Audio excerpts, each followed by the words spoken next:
What do we expect Jeremy Corbyn to say later today?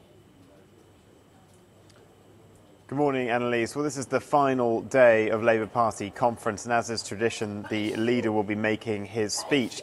Now, Jeremy Corbyn doesn't really want to talk about Brexit. He feels a bit, though, this conference has been hijacked by that debate, because over the past 2 days, there has been a battle between his leadership team and the shadow Brexit Secretary, Sir Keir Starmer, on this issue of a second referendum. Last night, overwhelmingly, the party voted a motion which would see a second referendum with the option in it of remaining in the EU. That had been the battle with John McDonnell, the sort of deputies Jeremy Corbyn and Keir Starmer over the past couple of days. And when that was announced in the hall in Keir Starmer's speech, there was huge applause. There was a standing ovation in a quite unscripted moment, and that showed the strength of feeling there is here. Some 90% of Labour members polled in the YouGov poll want to have another referendum on Brexit. And what was interesting is we've learnt subsequently that Sir Keir Starmer, when he submitted his speech to Jeremy Corbyn's office,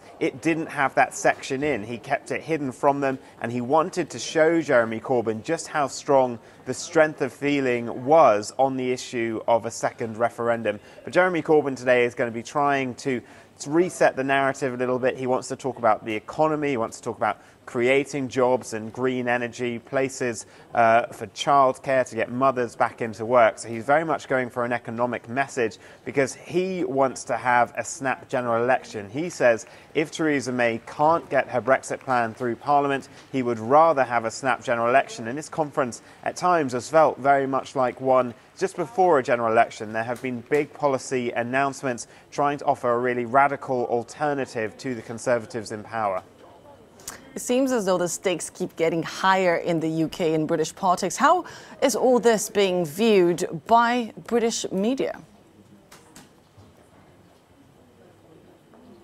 I didn't quite hear the question there, but if you're saying how it's been received by the British media, well, there has been a lot of scrutiny of what's been going on here in the Labour Party conference, because over the past 2 days there hasn't really been clear where the direction was on the second referendum issue, whether it would have that option to remain.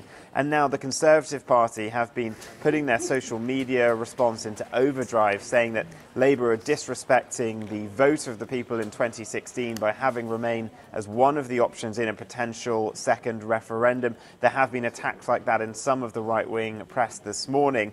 Theresa May herself has been out in New York at the UN General Assembly. She said in a bunch of interviews that a second referendum simply would not happen, and when it came to a general election, if her plans don't pass parliamentary tests, she said no, her plans would pass it. This is something that she's going to try to use now to try to keep her MPs who have been rebellious on side. She'll turn to them next week and say, if you don't back my Chequers plan, if you vote me down in Parliament, then look, we might end up in a situation where there's huge pressure to have this other referendum and you might not get Brexit. There might then be a snap general election, and then what do you think will happen? So I think we'll see playing out today more Conservatives criticising Labour for having supported a snap general, another referendum, and playing up on the idea that they don't really want Brexit, even though Jeremy Corbyn himself is actually somewhat keen on the idea.